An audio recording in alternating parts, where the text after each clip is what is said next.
بعد تخيل مليون سيناريو خلال الكام يوم اللي قبل الماتش، وبعد مجموعة لا بأس بها من الكوابيس تتمثل في هاتريك لمحمد شريف يستعيد بالثقة، ارطول لتريزيجيه عالمية تدخل تزغرط في الشبكة، إصابة لإخوان بيزيرة في الدقيقة 13 وخروجه، العرضية اللي هتقع من إيد محمد صبحي عشان تقابل وش رجل أشرف بن شرقي وتقطع الشبكة، الانفراد اللي هيضيعه عدي الدباغ في الدقيقة 92. الزمالك بالفعل بيدخلنا تاني في حالة عند مع البتاعة الجلد المدورة اللي ما بتحبناش دي. الزمالك بيبدأ بمحمد صبحي في حراسة المرمى، قدامه حسام وإسماعيل قلبين دفاع، على يمينهم عمر جابر وعلى شمالهم بنتايج، على الدايرة دونجا وعبد الله السعيد، قدامهم ناصر ماهر، على اليمين خوان بزيرة، على الشمال آدم قايد تحت مهاجم وحيد عدي الدباغ. في شوط أول بشعار اللي معاه ربنا يمشي على المية، الزمالك بيخلص الشوط متقدم 1-0 بضربة جزاء اتسبب فيها عدي الدباغ بعد ضغط نموذجي على كوكا. الحقيقة إن عدي مميز جدا في الضغط على المدافعين، وافتكر معايا هدفه في ماتش الإسماعيلي. كان نفسي عبد الله يغير زاويته في ضربة الجزاء، ولما اتعادت أحسن حاجة إنه عملها إنه اداها اللاعب تاني وما كبرش. الأهلي نازل بتشكيل هجومي عامل له ضعف في نص ملعبه اللي كان فيه مساحات كبيرة، لكن لعيبة الزمالك ما استغلوهاش بالشكل المطلوب. بزيرة كان مختفي لكن كان بيحاول أحيانا في المساحة دي.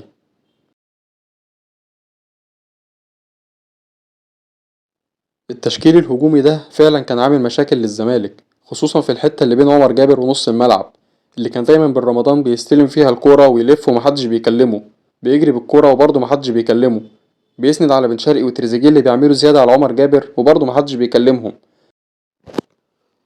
بيبدأ الشوط التاني عشان لعيبة الزمالك تلعب بخطة جري الوحوش. لو اتفرجت على أي لقطة بنطرد فيها الكورة هتصعب عليك نفسك. الأهلي بيباصي براحته والزمالك بيحلق بس، تحت شعار احنا موجودين لكن مش ماسكين حد، بيستنوا الكورة تروح للاعب وبعدين يجروا ناحيته بدون أي فعالية. صبحي والدفاع مصرين يباصوا الكورة جوه منطقة الجزاء وحواليها، ودي كانت أصعب لحظات حياتي. دفاع مرتبك من أول الماتش لآخره.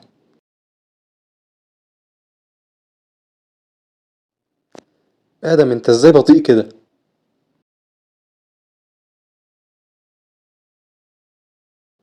وانت بتجري فين هنا، رايح فين يعني؟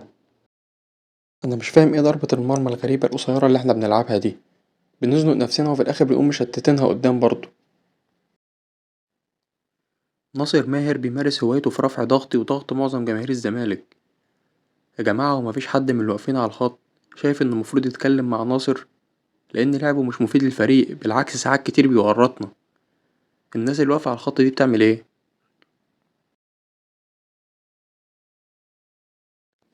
ليه كده يا بنتاي؟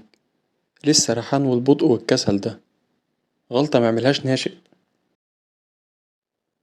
في محاولات يائسة من لاعبي الزمالك اللي استسلموا للنتيجة وبدأوا يلعبوا على استحياء، عبد الله السعيد يحط واحدة على دماغ عمرو ناصر، لكن ترفض الكرة بكل وقاحة تدخل المرمى. بص انت تمام، لا غلطت ولا بتغلط ولا هتغلط. اي نعم هو مفيش اي قراية للماتش، وكمان مفيش تبديلات صح، واصلا الدكة فيها ناقص كتير، ومفيش اي جملة بتتلعب في الملعب، كلها اجتهادات لعيبة. بس انت تمام، كمل وما يهمكش. بس مش غريبة حالة شهر العسل اللي كانت قبل الماتش دي؟ بس مشترك بين قناة الاهلي والزمالك وكلنا واحد. انا ضد التعصب وكل حاجة، بس مش لدرجة اشوف احمد بلال على قناة الزمالك.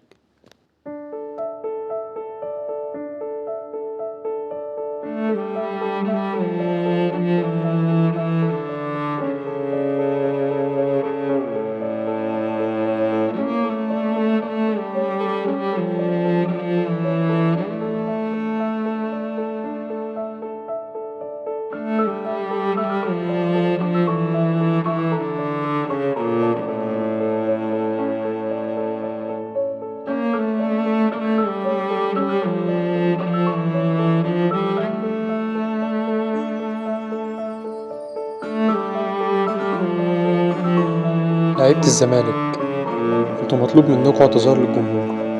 الاعتذار ده هيبقى بتتويج ببطولة الدوري في آخر الدوري، مش هنقبل بغير كده.